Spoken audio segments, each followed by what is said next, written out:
Calendário é um caos. O calendário Ele, ele é um problema. ele se assemelha com o masculino? Ou ele é fora desse padrão? Tem um calendário próprio que é Não, o nosso calendário ele segue as datas FIFA do futebol feminino. Então ele não segue o que o masculino faz. Mas ele é tão ruim quanto o masculino. Esse é um problema. É algo incomum, é um problema que todos temos. Por quê? Primeiro, a gente tem mais datas FIFA do que o futebol masculino. Se a gente for colocar em números de data FIFA lá no ano, a gente tem mais datas. Por quê? Porque é uma questão de que ainda, provavelmente a FIFA acredita que é uma questão de desenvolvimento. A gente precisa ter mais período com a seleção para ir desenvolvendo atleta e por aí vai. Porque não é em todos os países que as competições nacionais ou estaduais são boas, né? Não são bem desenvolvidas. Então, nesse sentido, a gente acaba, entre aspas, sofrendo com isso. E, além do que, por exemplo, no masculino, no período olímpico, as competições não param, né? As competições masculinas continuam. No feminino, a gente tem a parada olímpica para o calendário. A nossa Libertadores, por exemplo, também, ela não acontece no formato do masculino, ela acontece num formato de uma sede única, durante 20 dias e para a competição. Então, por exemplo, se a gente olhar para o nosso calendário, praticamente julho e boa parte de agosto não tem competição nacional e estadual, só tem de seleções. Em outubro tem uma data FIFA tem a Libertadores, depois tem uma data FIFA. Então, outubro inteiro não tem competição.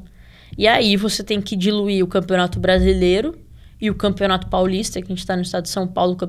O Campeonato Estadual ele não acontece somente no final do ano, ele é diluído ao longo do ano, porque ele tem mais datas, porque é um campeonato que traz mais visibilidade. E aí, ele acaba sendo simultâneo com o Campeonato Brasileiro. Então, hoje, esse ano, por exemplo, nós tivemos o calendário cheio. Foi a primeira vez que disputamos a Supercopa, que foi em fevereiro. Em março começou o Campeonato Brasileiro. Estamos disputando ele. Em maio começa o Campeonato Paulista. Então, em maio e junho, a gente vai ter Campeonato Paulista e Brasileiro. Então, a gente vai jogar quarta e domingo. Em julho tem a parada. Volta em agosto. Retoma com o Campeonato Brasileiro. Depois, em setembro, volta o Campeonato Paulista. Outubro, temos a Libertadores. E em novembro, as finais as finais de Campeonato Paulista. Então, o nosso calendário esse ano vai ser basicamente fevereiro até final de novembro, ali dezembro, né? E um detalhe é que a Ferroviária, ela cede muitas atletas para a seleção. E não só atletas, né? Tem a Ariana, que é da seleção também, que é fisioterapeuta.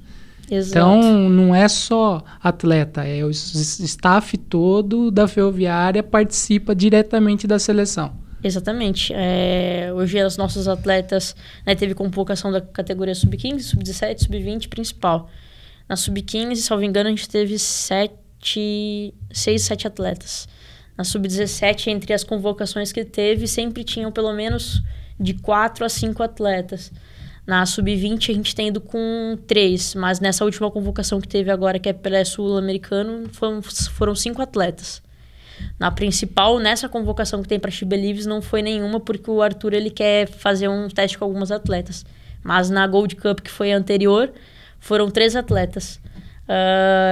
Comissão técnica tendo muito mais a Ariane, que é fisioterapeuta. Ela foi para a convocação da sub-20.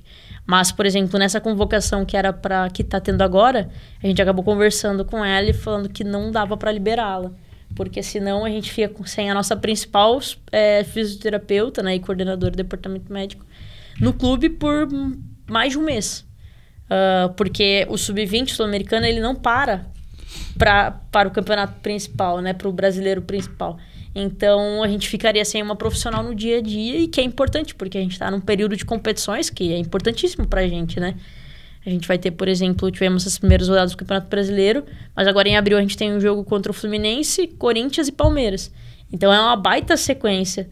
E as atletas, elas requerem esse cuidado aí diário para que elas estejam aptas para jogar. E aí é isso, de fato, a gente tem muitas pessoas envolvidas formando para a seleção. Isso que é importante e traz uma notoriedade, assim, muito grande para o projeto.